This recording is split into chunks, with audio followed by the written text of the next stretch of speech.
Hello students, welcome back to our channel. आप सभी का स्वागत है आपके अपने चैनल फिजिकल एजुकेशन एकेडमी में।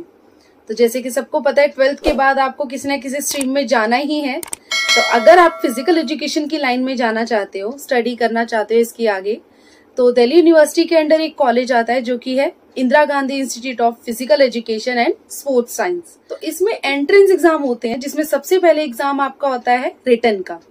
तो उस रिटर्न के एग्जाम के लिए कुछ क्वेश्चंस एमसीक्यू सीरीज हमने तैयार करी है, जिसे सैंपल पेपर बोल सकते हो आप, जिसका पार्ट 1 अभी हम स्टार्ट करेंगे। Which of the following biomotor ability is considered most difficult to improve? तो ऑप्शंस हैं स्पीड, फ्लेक्सिबिलिटी, स्टेबिलिटी और स्ट्रेंथ। तो इनमें से कौन सा आपका मोटर कॉम्पोनेंट है जिसको इम्प्रूव करना बहुत डिफिकल्ट है? तो वो है हमारा स्पीड। क्वेश्चन नंबर 2 है, which of this is not considered as a nutrient? Options देखेंगे विटामिन, फाइबर, फैट्स और मिनरल्स। तो हमारा फाइबर जो है वो न्यूट्रिएंट में काउंट नहीं होता। न्यूट्रिएंट क्या होते हैं? जो हमें पोषण देते हैं। तो फाइबर हमें किसी भी तरह का पोषण नहीं देता, वो सिर्फ एक तरह से हमारे डाइजेस्टिव सिस्टम को हेल्थी रखने में हेल्प करता है। Question number 3, which of the following highest honor is given for achievement in sports in India? A. Rajiv Gandhi Khel Ratna award, B. Dhyanchand award, C. Dronacharya award या फिर D. अर्जुन अवार्ड। तो कौन सा हाईएस्ट अचीवमेंट अवार्ड है हमारा? Rajiv Gandhi Khel Ratna award. Question number 4 है, which of the following has least to do with motivation system? A. Habit, B drive, C need और D motive. तो इसका सही आंसर है option number A, habit. Next question है question number 5, which of the following asana is helpful in asthma? A Tadasana, B Vakrasana, C Sukhasana या फिर D वज्रासना। तो ये इनमें से कौन सा आसन हेल्पफुल होता है हमारा अस्थमा के लिए? तो वह है Sukhasana, option number C. Next है question number 6, which of the following physiological changes does not occur due to ageing? A number of brain cell decrease, B digestive reflexes slow down, C heart size decreases या फिर D bones shrink in size and density. तो इसका सही answer है option number C, heart size डिक्रीसेस।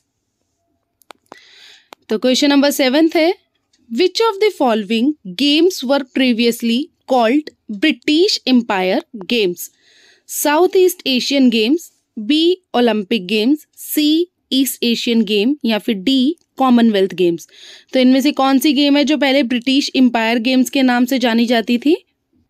Option number D, Commonwealth game को पहले British empire game के नाम से जाना जाता था। नेक्स्ट है question number 8, which of the following is not considered as a corrective measures for flat feet? Walk on heels and toes, walking on wooden staircase, pick up marbles with toes, perform Trikonasana. तो flat feet क्या है? हमारी एक deformity है। तो इनमें से कौन सा वो करेक्टिव मेजर नहीं है हमारा? परफॉर्म त्रिकोणासना आंसर है इसका, ऑप्शन नंबर डी। नेक्स्ट देखेंगे question number 9, which of the following shall not be considered as a unit of organisation in an intramural programme? Options हैं an intact class, B a house, C a class section या फिर D अ peer group. तो इनमें से कौन सा unit of organisation है जो कि इंटरमुरल प्रोग्राम में कंसीडर्ड नहीं की जाएगी? तो वो है a peer group, option number D. Next है हमारा question number 10, which of the following is not a standing asana? Padmasana, Tadasana, Garudasana या फिर अर्धचक्रासना। तो स्टैंडिंग आसन इनमें से कौन सा नहीं है हमारा? पद्मासना। तो आप सबको पता होगा पद्मासना कैसे करते हैं। Question number 11, which of the following is the first step in sports management? तो जब भी आप मैनेजमेंट करते हो तो सबसे पहला स्टेप क्या होता है इसका? बजटिंग, स्टाफिंग, डायरेक्टिंग या फिर प्लानिंग। कोई भी काम करने से पहले आप उसकी क्या करते हो? प्लानिंग करते हो। तो इसका सबसे फर्स्ट स्टेप है हमारा planning, option number D. Next है question number 12th। Which of the following is an apex body of Olympics game? OCA, ICC, IOC या फिर फीफा। तो कौन सी हमारी बॉडी ऑफ ओलंपिक्स के लिए मानी जाती है? वो है IOC, इंटरनेशनल ओलंपिक कमेटी, जो कि हमारी 1894 में बनी थी, ऑप्शन नंबर सी। नेक्स्ट है question number 13। Which of the following is an example of an intellectual disability? ADHD, mental retardation या फिर ASD या फिर डायलेक्सिया। तो कौन सा बेस्ट एग्जाम्पल माना जाएगा? तो है मेंटल रिटार्डेशन। मेंटल रिटार्डेशन क्या होता है? Incomplete development of the mind. तो नेक्स्ट है हमारा question number 14। Which of the following minerals deficiencies causes goitre? Sodium, calcium, iron और आयोडीन। तो गोइटर जिसे कि हम घेगा रोग भी कहते हैं, किसकी कमी से रहता है ये? तो ये आयोडीन की कमी से रहता है, option number D. Question number 15 है which of the two therapies do contrast path combine? Electrotherapy and neutrotherapy, hydrotherapy and thermotherapy, diathermy and cryotherapy या फिर क्रायोथेरेपी एंड थर्मोथेरेपी। तो इसका सही आंसर है option number D, cryotherapy and thermotherapy को आप combine करके कर सकते हो। Which of these factors raises osteoporosis risk in women? A. Late menopause after age 52, B. Taking hormone replacement therapy या फिर C.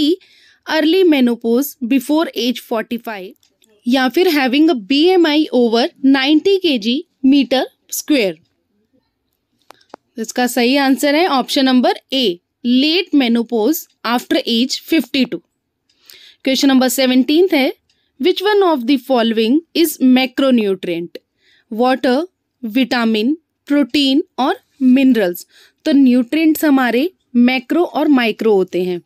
तो मैक्रो में जो काउंट होते हैं वो प्रोटीन, फैट और कार्बोहाइड्रेट होते हैं, और माइक्रो में हमारे आते हैं विटामिन और मिनरल्स। तो कई बार बच्चे कंफ्यूज भी हो जाते हैं कि वाटर हमें डेली पीना होता है तो वो हमारा मैक्रो न्यूट्रिएंट में आएगा। तो ऐसा नहीं होता। वाटर हमें किसी तरह का कोई न्यूट्रिशन नहीं दे रहा, वो हमारी बॉडी को सिर्फ हाइड्रेट करता है, तो इसलिए वो माइक्रो न्यूट्रिएंट्स में काउंट होता है। Question number 18। Which one is measured to be a complete exercise of body? Pranayama, jogging, brisk walking या फिर सूर्य नमस्कार। तो सूर्य नमस्कार इसका सही आंसर है, क्योंकि इसमें हेड टू टो तक के आपके सारे एक्सरसाइज होती है।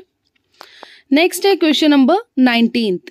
Which is not the social barrier of sports participation of females? Religious faith, literacy, physical differences या फिर मेल डोमिनेंस। तो इनमें से कौन सा ऐसा सामाजिक तत्व है जिसे हम बोलेंगे एक तरह से, जो कि फीमेल्स के पार्टिसिपेशन में रुकावट नहीं पैदा करता? तो वो है हमारा फिजिकल डिफरेंसेस। तो नेक्स्ट है question number 20। Which theory of aggression offers some optimism in terms of reducing aggression? A. The frustration emotion theory, B. The social learning theory, C. The instinct theory या फिर D. The कैथरेसिस theory. तो इनमें से कौन सी theory है aggression के लिए? तो वो है option number B, the social learning theory. Next है question number 21। Which style of kabaddi is official recognised? Samvahini, circle, Sanjivani या फिर नेशनल। तो संजीवनी को ऑफिशियली रिकॉग्नाइज किया गया है। Question number 22। Which country in the history of hockey scored maximum number of goals against their opponents? A. India, B. Pakistan, C. Holland या फिर D. Germany. तो वो है इंडिया, जिसने कि मैक्सिमम स्कोर करे हैं number against their opponents. Next है question number 23. In isometric contraction, the muscle neither shortens nor lengthens, shortens as well as lengthens, C shortens या फिर D lengthens. तो आइसोमेट्रिक में क्या होता है, ना आपकी मसल लेंथ छोटी होती है ना आपकी मसल लेंथ बढ़ती है, कांस्टेंट रहती है. तो ऑप्शन नंबर ए इसका सही आंसर है. Which of the following are involved in injuries called sprain? A bones, B tendons, C ligaments या फिर डी ब्लड वेसल्स. तो स्प्रेन किसकी इंजरी है हमारी? स्प्रेन लिगामेंट की इंजरी मानी जाती है. जो स्ट्रेन होता है वो टेंडन की इंजरी होती है. नेक्स्ट है question number 25. To a sprained ankle, do not apply an ice pack for more than 15 to 20 minutes, 5 to 10 minutes या फिर 10 to 15 minutes या फिर D 20 to 30 minutes. तो इसका सही आंसर है option number D 20 to 30 minutes ही करनी चाहिए, उससे ज़्यादा नहीं करनी चाहिए.